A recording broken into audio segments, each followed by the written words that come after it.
Hello, Missidians. Welcome back to another video. My name is Alex Scott. Hey, I'm Travis Pfeifer, and I'm not just here for the reviews.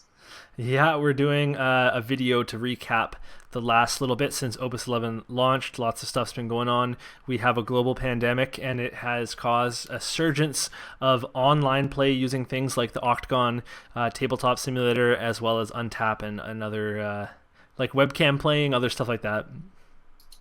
Absolutely, yeah. I just learned how to use Octagon recently. I before then used a site called Untap, and that was fine. I personally prefer Octagon. It has kind of a few more of the bells and whistles that I appreciate. It ways to record your power, and it kind of automatically will like activate all your cards for you and automatically draw cards for you and that kind of thing. So I personally appreciate that more than Untap. Yeah, and well, you know what?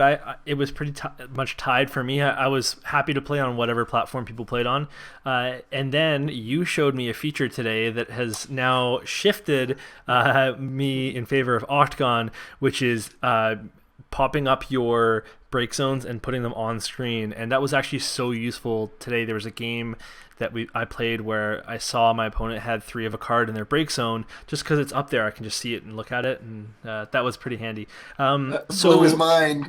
Yeah, yeah, exactly. So what we're gonna do is we'll put the links to all these things in the description of the video. That way, if you're interested in playing online and you haven't yet, then you can check that out. But one of the main things we want to talk about today is a big tournament that we both attempted to play in, but unfortunately there were some complications, and that is the World of Ruin. Travis, why don't you tell us a little bit about what the World of Ruin was? Absolutely. So, World of Ruin was an event hosted by the RVA Returners. If you don't know them, they have a podcast, one I've gotten to listen to for a while. I believe their names are John Schneider, and I want to say Adam Shriner. Duncan. Schreiner, sorry, forgive me. And I think Adam Duncan is the other host. And I've been listening to them for a while. They've got a really great podcast. It's always kind of FF6 themed. I love when they do the news segment because of the little whiny voice that comes on and announces the news. But anyway, since nobody can get out to game shops right now with COVID-19 going on, they thought it would be a really good idea to host this big online tournament on Octagon with the community. And we had 114 people signed up, I believe, and then probably maybe about 110 actually showed up on Saturday, which is huge. That's a ton of people. And it was basically going to be a real style tournament. There wouldn't be any invites for worlds or nationals, of course, on there, but there were real prizes, there were cash prizes, there were some mats, a lot of really neat stuff. I was personally kind of just playing for the fun, and winning was like an awesome bonus if it happened. And then it was going to be 7 rounds of Swiss basically, and you could pick whatever deck you wanted throughout the day. You could switch decks, and then top 32 was going to be the next day, and you had to lock in for a 2-deck format at that point. Unfortunately, it didn't quite work out that way. Yes, and one quick correction: it's Chris Adams and John Schreiner that are Forgive me, boys. they are the podcast hosts. Adam Duncan is an RVA returner though, so Okay, you're so not. it wasn't totally crazy. Yeah, so they've got quite the team. They've assembled a lot of amazing FFTCG players and human beings, which is pretty neat. So they had like 118 or 100 something people at this tournament, and it was super fun because we're all in Discord, and there's people going off in the general chat, and you're matching up with people and talking to them at your table, and every single person I talked to was incredibly nice. We had great conversations, and there were a few repairs.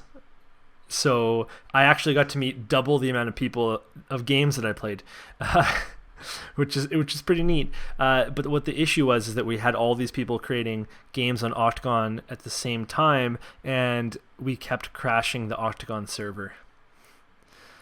It was very rough. I don't think we were able to play a single game without the server crashing. First thing I remember, we started our first match, and I was against, I think, Emmanuel Padilla, and before we even get in the match, the server crashed. And I was like, oh my gosh, like, I hope this isn't a sign of things to come. And so we got it fixed. I was like, okay, maybe we're just getting that out of the way. And we got through our match, and then sure enough, match 2, boom, just crashes right away. And actually, that one crashed when I was like 5 or 6 turns into the match, and then it crashed, and then we had to repair the things because people didn't want to know, oh, well, now I know what my opponent's playing. So we had to repair that. And then again, started the third match, crashed again. And by that point, a lot of people were dropping out. Maybe some because they thought they didn't have a chance at the tournament, but others just like, this just isn't even worth it. Like, and it's not like it was like crash and you immediately jump back in. Like, it took a while to not only get booted back up, but to have to reseed everybody. Like, that took time too. So unfortunately, by the time we got to the fourth round, we go in and yeah, I met Brian Bielicki. I got to talk to him again, and then I didn't get to play him because it crashed again before we played. And so the start of the fourth round, I'm just sitting there chatting with my opponent. We're waiting for it to go and waiting for it to go. And finally, the RVA guys, they just called the whole tournament. They canceled it. They refunded their money to everyone. There's an entry fee of $10. They refunded it to everybody. And it was, it was a huge disappointment. But it's one of those things that it sucked because I was looking forward to it, and almost everybody in my locals like jumped on to play it. And some people who like don't even play that often were like, yeah, that sounds fun. And when you were in it, the tournament atmosphere is always fun. Like, I got my heart pumping, I was nervous, and it was very enjoyable. And again, it's just one of those crappy situations that it's not like it was the RVA guys' fault. It wasn't really the Octagon guys' fault. From what I hear, there was like a Dragon Ball Z tournament going on that day as well, maybe some Lord of the Rings. It's just something they just weren't prepared for, and I guess it like exposed this bug in the game creation. So it was just one of those crappy situations that it's not like anyone did it maliciously or that it was intentional, but we all also got denied of this really awesome experience. So it was a real bummer that it didn't go through. And I do really feel bad for the RVA guys because they put a lot of thought into this. Beyond that, it ran very smoothly. They had all these different tables for you to go to. The pairings were smooth as butter. Like, everything they could control was great. But unfortunately, just outside forces intervened. Yeah, and that was what was kind of interesting because I assumed that it was a server issue when you have a lot of people jumping on a server and you crash it. But it wasn't. It was a bug. So they fixed it, and they want to do some stress testing because maybe this is something that can actually be done, and we can have another World of Ruin tournament, which is really cool because we did 3 rounds, and I hadn't even realized how much time had passed by the time they called it. Like, I think 6.5 hours. Was it that long? Yeah, I think so, because we started at 11 o'clock my time. It was noon on the Eastern Coast. And then I don't think they called it until about 5. So, yeah, you're right. It was about 6 hours. And we hadn't even gotten through 4 rounds yet. Yeah, so, and that's kind of a testament to how fun it was that 6 hours of my day, and at no point was I thinking, like, oh my gosh, this is crazy. Like, I definitely was cognizant of the time, but I really thought that every part of it was done well, and then there was just that hiccup of the not being able to play the matches. I know. So I'm really excited to see if they can do this again. Yeah, it was such a shame it ended that way, and we got to give props to your homeboy here, Alex, the Massidia Post. Technically, he is officially your runner-up of the championship because he was ranked number 2 when it crashed. Dude went 3-0, was just stomping everybody. My buddy Steven, who played him first, dealt him 1 point of damage. I think that was like the only damage he got the whole tournament. So I feel I do feel bad for Alex and like my buddy Max and Stephen Riley. They were all in top 32. And I was 1-2, so I was kind of looking on the outs, but I had a chance to make it in, especially with as many people that were dropping. So it's a shame we didn't get to finish that out, and you had people like Alex who went 3-0 and just who knows what was going to come of it. Yeah, to be fair, by the time the standings had been updated when we crashed the final time, I was 9th. But still, okay. Just in case the person that came second watches this and is like, what? No, so obviously I was doing well, and that was just really satisfying because I had built the Mono Ice Remnants deck that I was talking about, and the one game where someone did, I think, 4 points of damage to me was not quite a mirror match. They were running a mono Ice Remnants, but it was like turbo discard again. So just a ton of like little forwards, lots of discard, lots of symmetrical discard, and I heard that was going around. So that leads us into our next kind of topic, which is what's going on with Opus 11? What kind of cards are we seeing played? What kind of decks are we seeing get played? Because we saw a lot of them at the World of Runes. So, Travis, why don't you start us off and talk a little bit about the set so far? Oh, absolutely. I figured let's start with what we actually played at the tournament. So I went back and forth. I've never gone so back and forth before. And everyone in my locals was going back and forth too, because we were all like, we don't know what anyone's going to play. Like, are people going to play Rampier and Win Water? Are they going to just do all the 7 stuff from Opus 11? Are they going to, we weren't sure. So I was always kind of leaning towards 6, Fire Ice, Final Fantasy 6. I really like that deck, especially with the new upgrades it got. And I was like, no, I'll do Scions because that's my favorite deck, and I wanted to represent. But I was like, I've always played Scions. Like, I want to do something new. So finally, and what kind of pushed me towards this deck eventually was my second choice was Earth Lightning 15 with all the new Category 15 stuff and the Kingsglaive. And that is ultimately what I went with because I was running into so much 7 of the, like, Ice Earth 7, or basically just any combination of the new 7 stuff, and it was the only deck I had that stood a chance against it. Everything else just got like blown out of the water. Like, I kid you not, this is how stupid this stuff is. I was playing it against Scions, and Stephen Riley said to me at one point after he like trounced me in 3 turns, was like, Scions might be too slow. And I said, did you hear what you just said? Scions of the 7th Dawn is too slow? What have we come to? So, Earth Lightning 15 feels great. I was a little worried about it because I really liked Mono Earth 15. I was like, oh man, I hope the lightning doesn't make it lose like what made it special, but it feels very good. There's times it feels a little costly. Even though Cindy is 6 CP, yeah, you get 2 of them back, but it's still 6 CP. The Crow is slow because she doesn't do anything on entry. But man, like, Libertas, which is what I decided to name the deck, was Libertas after the little Liberty insurance commercial. To get him on a burst and to pull back any 15 character, and particularly the combo of like putting him down, pulling back the Nyx to reactivate 2 backups, and then you pitch one and you pay for the Nyx, and you get to break one of their forwards indiscriminately, break a forward, put the Crow in the break zone, get one of your forwards back, dull something, or give Nyx haste, which is usually what I do, and rush in there. Like, felt fantastic. So that deck has played a lot better than I thought it would. The only card I haven't really gotten to use was the new Arden. I still prefer the old one. I would just slam the old one out and be like, all right, deal with him, as opposed to the new one. But 15 felt very good. The 7 deck is annoying. It is so annoying. And tonight, another Alex, not Alex Scott, but another Alex trounced me. Like, kid you not, turn 1, hit nail into this cloud, into the Tifa, and he has 3 9K forwards on the board. Turn 1, I'm just like, well, what do I do? Like, it's just over. Like, yeah. I'm already so sick of seeing that deck.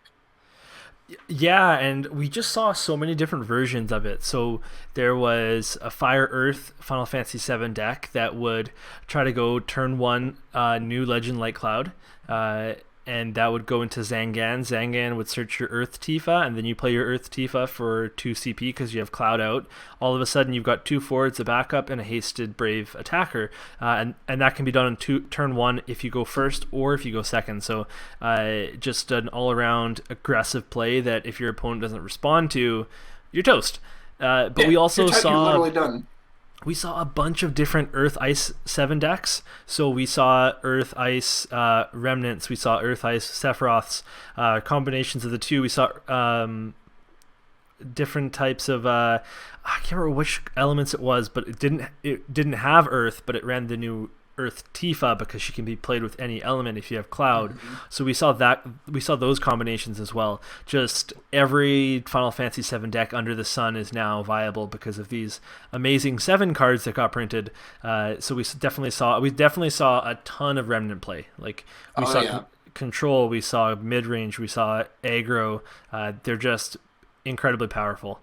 So yeah. As I said in our review videos, if you've watched them, that all these 7 cards were very overtuned and they were super pushed, and that showed this weekend. Like, they're just so ridiculous, And I kind of underestimated that Light Cloud. I wasn't super big on it, and a lot of us weren't. But the fact that with the Tifa, the fact that he color fixes the Tifa, that you can just slam her down, and now he has Brave and 2K more, and then if you watched the review, I kind of was like, I don't know about his break ability because you have to Yeah. burn cards off your deck. But Alex very rightly said, well, no, you need to pay the 3 CP. Yeah. Here's the part I underestimated was that he doesn't have to dull himself to use that. He can still attack. So literally what these people will do is It's if you aggressive. get Yeah. out a blocker or a forward, like I was playing Warrior of Light against it tonight, and I got out my one Warrior of Light who reduces the damage to all of them by 2. So I was like, okay, at least this way he can block somebody. Oh, okay, well, I'll just break him. It's just like, so me even like getting a forward out is pointless. Legit, the only reason I could beat that deck was I played the 2 CP Ramu that can nuke something for 8k the turn it comes out. I kid you not. So when this guy turn 1 clouded me, I was like, I don't think so. Response, boom, I blew it up with the Ramu, and it was like, okay, well, I can't play the Tifa now. It comes out later in the game, and he went wide with the remnants, and so I had Prompto. So Prompto, remove Tifa, break that thing. And he got it out one more time, and I had Bahamut Zero. I was like, no, Bahamut Zero, I will not let you pull off that. Because it's stupid. Like, I cannot beat it. Anytime it has come down on me turn 1, I have lost, guaranteed, if I don't have a response. Like, it feels so strong and so aggressive and so cheap, and I just don't know what to do. Like, some people are like, we'll just play Shantoto. I mean, is that really an answer? I gotta have it in hand. And it's brutal, man. I don't like fighting it at all. Yeah, I think that there's definitely ways to deal with it. I was pretty well suited to dealing with it with my remnants because I was fine taking a bit of damage and then just start freezing and dulling stuff and making a bigger board. And as soon as you have a few forwards out, it's that remove 7 and break something starts to become too costly if it's not going to push you damage. So there's like you have to make it bad, just like with Sephiroth 7 CP Sephiroth. You have to make them feel really bad about using it, and then that's kind of like your best way around it. That or just killing them, but that's everything. So besides the FF7 decks, we also saw lots of other things. Certainly a lot of people were trying monsters out with the new realm. I didn't play against any monster decks, so maybe I'll leave it to Travis in a second if he did. But I also played a couple of people were playing mono fire decks, but they were playing the same. I don't know if they coordinated this, but it's a mono fire deck that runs 3 of the Legend Writs from this set. And it runs the Marsh, so the Marsh can play the Writs without needing win CP, but it also runs the 3, whatever the Fire Crystal Chronicles backup is that you flip a card over until you find a wind card. Oh, yeah, the Clavat or the whatever the fire one is. So they run 3 of those. So you play it as your 3 CP backup, and the only card it can possibly reveal that it can take to your hand is Writs. So you can use that to get the Writs and search it specifically, play it with the Marsh, or you can use it to find a second Writs to play your first Writs. So it's just really good because Writs becomes a damage 3 unblockable and is activating all of your fire backups, and then your fire backups are casting fire summons, and you're bringing stuff back with Marsh, and it's just really smart. The Lilty, yeah. Yeah. So everyone's talking about, fire win for your FF or your FFTA, and it's like, no, mono fire is good enough. Yeah, the those color searcher cards, the Lilty, the Clavat, all those Crystal Chronicle backups. I wasn't quite sure what to think of them in our reviews because I was like, I don't know, I'm gonna have to kind of see them, but like, they really have already shown how strong they can be. Yeah.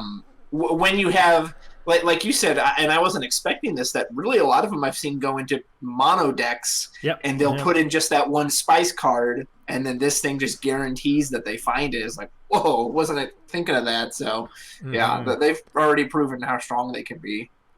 Now, did you play against any monster decks? Not in the tournament itself. However, my buddy Brandon, who I did end up playing against, he does have a monster deck with the Realm, which he used. And that thing, it's very fun when you use it. That Realm is as good as she sounded. And just bringing 2 of them out, like he used her to bring out like the Green Dragon and the Flandits. And so now you've just got Flandits on board as well. He never got to the bounce effect because I think you have to have 5 or more on board to be able to bounce something for free. And I happen to be running a deck that had a few monster counters. So I was like, you're getting too close. Let's just get rid of that monster. Even without that, again, just kind of that value of ramping them up, like yeah, it clearly had a place. I don't know how consistent it will be. I would say was be its biggest issue, but it was neat. And if you weren't prepared for it, it had a lot of tricks. Like the Flandets especially can be tricky because sometimes you just forget, oh yeah, I've got to save this much CP so I can block or I can attack. Yeah, exactly. And it's, you know what though, it's so early in an opus, you just never know during a set when people are going to figure out something and they're going to use some new combinations. So we haven't seen the last of monsters by any means, but one deck that isn't that new and isn't really going anywhere is Final Fantasy VI. It's it's so strong, and you can go fire ice down the middle. You can go lean over to the ice side. You can go over to the fire side a little bit, and you're totally good to go because they have so much support now. The deck is bananas. Yeah, I that was my other, what I was gonna, it's like on the offhand chance I made it to day 2, that was gonna be my second deck, and the other one I'd considered running, and I ultimately didn't because I thought more people would be running that. I guess I felt like being more unique. And that one is just as good as advertised. Interceptor is fantastic. Like, he would have been a great card if he just buffed Shadow, but the fact that he can give it to any of your forwards is pretty awesome. Shadow is just as good as advertised. I've only whiffed on him a few times. Like, there's only a few times like, oh, Shadow whiffed. And again, because of the way he's worded, I try to purposely have the backup in hand, so even if you do whiff, you're like, no biggie, boop, and still plop one down for free. And you know, Lock is a legendary card, both in rarity as well as just you know how strong it is. And so anything that just makes that work better. And I some people have run like the Dataluma new Sabin version. I was running the 4 CP Sabin because I love that card, because making my Genesis unbreakable every turn and like forcing them to trade into it and it lives is quite awesome. And who is the other one? Oh, I tried out new Setzer. I'm not quite sure what to think about him. I haven't really gotten to resolve that big slots play yet that I was waiting for. But it's honestly pretty relevant that he's an 8K body, because a lot of the cards in that deck are 7K. So him actually just having that extra power is like, oh, he's a little tougher to get around than you'd think. And again, he makes them discard. And I have to say, my favorite is, happy to say this for Alex's sake, Umaro is everything I wanted him to be. Yeah, he's fantastic. I used him to remove a Felthanos, just like, oh, that's a nice Felthanos. Bottom of your deck, please. And then, again, if they have a dull forward, you're doing a 2-for-1, because that other thing's staying frozen. So, like, yeah, he's great. He's great. Fire Ice 6 was always fantastic, and it's just even better now. Someone used an Umaro today. I played in the St. Louis locals. Someone used an Umaro to put my Veritas at the bottom of the deck. Which felt great to my opponent. They were pretty psyched about it. So kind of rounding up our meta talk, there was Mono Wind, and Mono Wind is more of a 4 presence now because of the incredible card that is Hooded Man. I didn't see it, but apparently there was Weewa and Rampier and even a Waff, and those decks were still around. But then we also saw just lots of different unique takes and some ninjas. We saw some Firewind FFTA. We saw basically everything under the sun. So it was a pretty exciting tournament that way. And I think that there's so many locals firing right now that we need to get people posting on FFdecks again, because there's a lot of data out there. Yeah, absolutely. I ran into one Windwater as my second matchup, and he was playing your typical Windwater. I think the only new thing he had in there was he put in the Fiona, that backup that can search any character, and of course Pandemonium, which just, as if the deck already had any trouble being consistent in the first place. You know, it just makes it that much more consistent. It's still annoying. It's still the top deck. I don't think that's going to change unless something gets banned.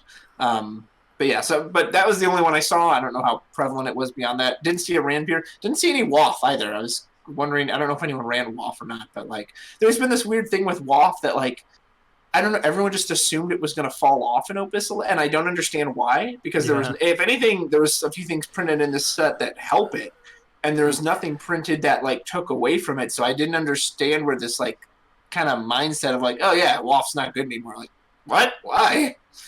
Well, I mean, like, even in Opus X, people kept saying, like it's not actually a good deck, you know. Like it's actually like we had a few posts about that, and like I remember someone posted that, and the day Really? they posted that, it won a huge tournament in Germany. It never dropped off, and it was always good. I personally haven't played it this set yet, but I have no reason to see why it wouldn't be any good. So. Absolutely. I guess so. We kind of already covered this a little bit. Travis talked about a few of the decks that he's been building this set, but that's what we're gonna kind of move into now. And I'll talk about the deck that I built for the World of Ruin, which was a mono ice remnants list, and it was kind of mid rangey. It wasn't too aggressive. I had 3/7 CP Sephiroth, so, and I had the whole remnant package. But then otherwise, it was just kind of like a solid ice list, and with a bunch of utility and lots of removal and all sorts of stuff. So I basically felt prepared to deal with all different types of decks, and that's kind of what happened. The main theme, though, was always remnants. As soon as I got remnants online, you could switch to like an aggression strategy and just kind of pound your opponent with damage, but you could also come from behind with remnants, because as soon as you play Kadaj, you search Yazoo, and you're just like freezing and dulling everything, and it starts to get out of hand really quickly. So the two things I did a little bit differently from some of the other people that I saw, like a lot of people put Dark Sephiroth in the mono ice deck. And I think that a lot of people started to figure out that Light Cloud's actually really solid. So I ran a Light Cloud because it could fix backups for me. It could search remnants for me. It could search shadow flares for me. And I also put a Light Aerith in my deck. And for all the same reasons, Light Aerith comes into the play, and you bring back a Kadaj and a Yazoo, and then you search out Laws, and then you got your 3 remnants. Or you play Aerith and bring back 2 Sephiroths, and you shadow flare people. And it just, I could bring back Genesis. I could bring back Kate Sith, like whatever it was. The utility that Light Cloud and Light Aerith brought to the deck was a really big part of me being able to fight against all different styles of decks. Yeah, it was a beast. You went 3-0 with it, so clearly it was doing everything you wanted it to. Yeah. He faced one of my best buddies, Steven Sawyer. He faced him in round 1, and they both messaged me, and they're like, dude, I think I'm facing Alex. I think I'm facing your buddy Steven. And from what I hear, they had a nice little conversation. But like, I swear it felt like 5 minutes, and I already see Alex on the results page. Yeah, like 7-1 him. I was like, holy cow, man, what happened? Like, yeah, that was a little quick one, but you know what? It was just one of the nicest guys I met all day, and we had a great little convo. He's absolutely awesome. One thing I've been trying is I really didn't have to do much to adjust this deck because it was already kind of leaning that way. I run a mono fire deck that is not fire control. It's not the Ifrits or any of that. It's basically a forward deck. And so I run Archangel HM, I run Bergen, the Furion from Opus X, but I really like Heian, the Samurai, and I run a Roja as well. So when the Cyan came out, I was like, all right, so I slotted Cyan in, and I loaded up, put a couple of the backup Samurais out. And while I've never gotten to do the uber awesome play, like, I have been able to get Cyan out there with Heian and a Roja. So when any of those Samurai attack, they do board damage to the entire board based on every Samurai you have, and then a Roja buffs it by another K.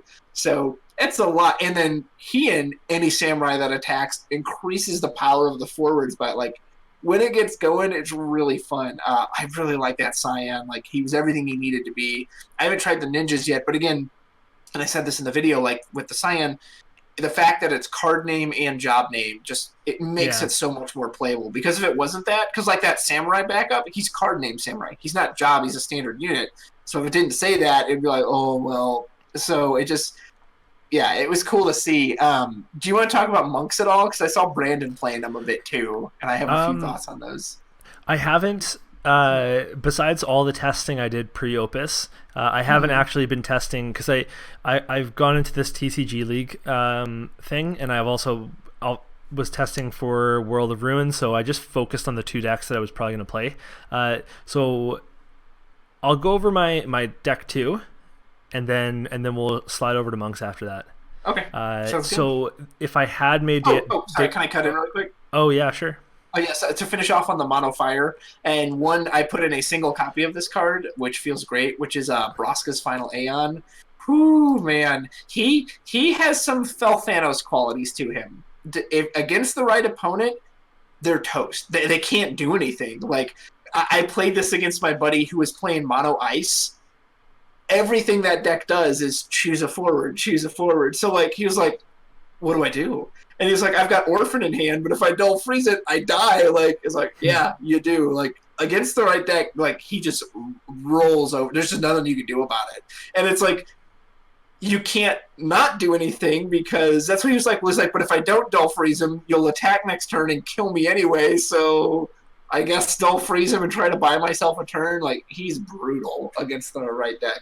Yeah, and I've seen him. Oh, that was another deck that we didn't talk about that was 3-0 as well, which is Earth Water Summoners. Yeah, and Braska's Final Aeon, discard for 10k, pretty good. Yeah, the fact that you don't even need to play that card, that you just just hold it so I can blow you up at any time, like that's pretty solid.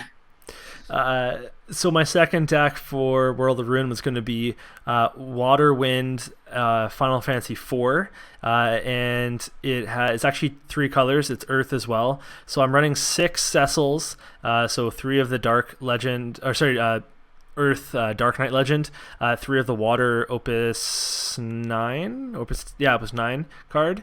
I run 3 Earth Ridias and 2 Exodus for my Earth cards, and otherwise.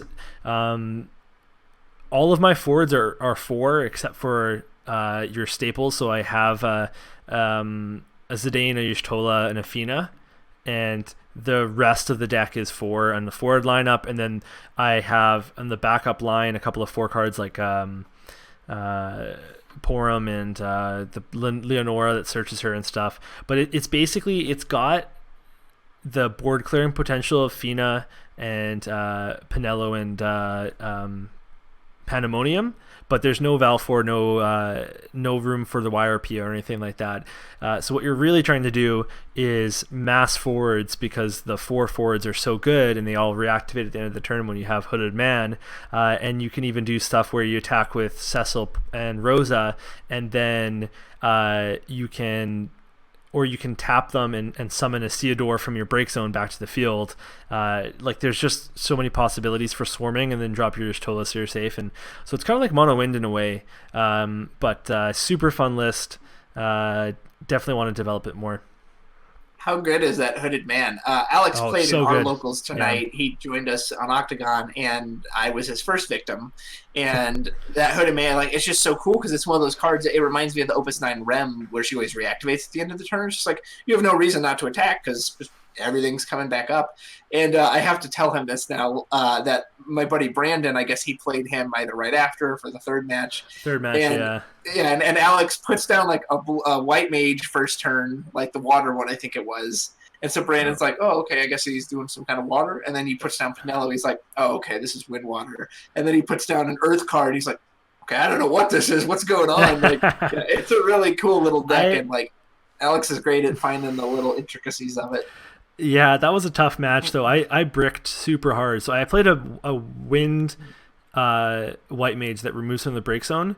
But I ended up having to play just pitching 3 for a Veritas, and I floated a Rydia no value out into the board. Like, I just completely bricked. Meanwhile, he played 3 Star Sibyls, and I'm just like, with Semi out, and I'm like, yeah, okay, no, this is... It happens. I had to play Brandon on the tournament Saturday, and I wasn't supposed to originally, but again, after we got repaired for like the second or third time, I ended up going against him, and it was a super grindy game, and it was the same, like, I only had 1 backup for the first, like, 8 turns of the game. It was awful. And, of course, then at the end of the game, when I need forwards, all I'm drawing is all those backups that I didn't see all game. Like, you just have games like that sometimes, and they always just feel crummy. Yeah, exactly. Okay, so the final thing we're going to talk about, I just flashed my desktop, I think. So I think the final thing we're going to talk about is the monk lists that we've seen. Yeah, Brandon was running the monk list, and I haven't played it myself, so it's hard to say for sure, but it seems like it's right on that edge of like, could be so good, but maybe it's like especially the Ursula, when I look at her, she's just, I don't know, like, maybe it's not fair to compare her to Rain or to Edge, but it just feels like those cards just give you benefit with no drawback. And Ursula has to break one of your monks every time. And for me, especially as a player, and maybe you'll feel differently, but like, if I'm breaking a backup, I need to get something good out of that. Like, to me, the Nyx Crow combo in 15 is just on that point and above of, okay, it feels good to do this. Because losing that Crow, I've now got less CP for it, but again, it has enough value to that play that it feels good to do it. And when I look at the Ursula too, who's kind of, you know, like the leader of that deck, it almost seems, I almost feel like she should have been stronger already, maybe with already Brave, because it seems odd that you have to choose between buffing her power and giving her Brave and doing the nuke, which is based on her power. So really, you almost want to do both, like, okay, make her really strong and blow something up. But again, it can, with people not expecting it, and in particular, the backup monk, I think he's like the special variety. He so seemed good. very strong. He's very, very strong. So I have played a lot of monks, and I know I said I haven't played them this week, but I have 4 lists built, and I was testing them before the set came out on Untap almost nightly.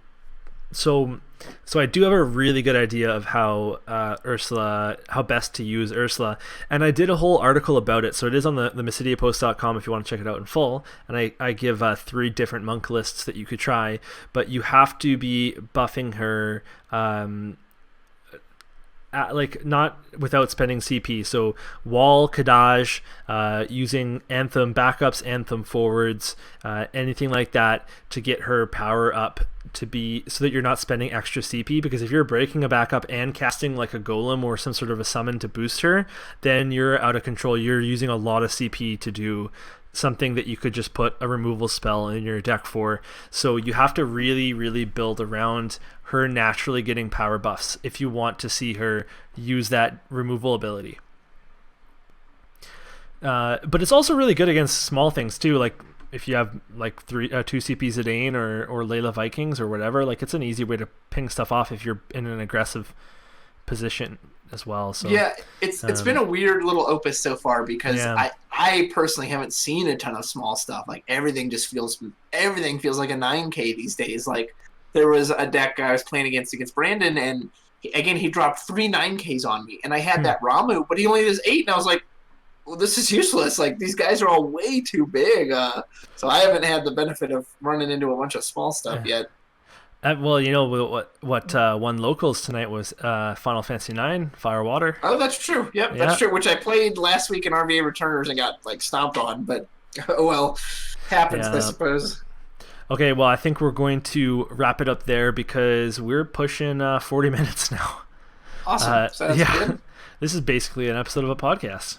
Yeah, you're welcome. Well, thank you so much for joining me again, Travis. Thank you for having me on. We're going to be back soon enough, I'm sure. So thank you so much for listening. And don't forget to subscribe and comment below and talk to us about what you think is working so far in Opus 11 and what kind of decks you've been building. Yeah, absolutely. And RVA guys, if you happen to listen to any of this, thank you again for hosting the tournament. Thank you. We're all really disappointed that it didn't work out the way it was, but hopefully, we can get the kinks worked out, and maybe we can do it again in the future. So yeah, I hope so. All right. Well, this has been Alex Scott and Travis Pfeifer. See you next time. Bye. Thank you so much for watching this video. You can check out my articles at themysidiapost.com and support my Patreon at patreon.com/themysidiapost. Please be sure to check out cards@evilleads.com for all your FFTCG singles and product needs. I also want to thank FFdecks for creating a fantastic site that we use every day. Until next time, keep it real, Mysidians.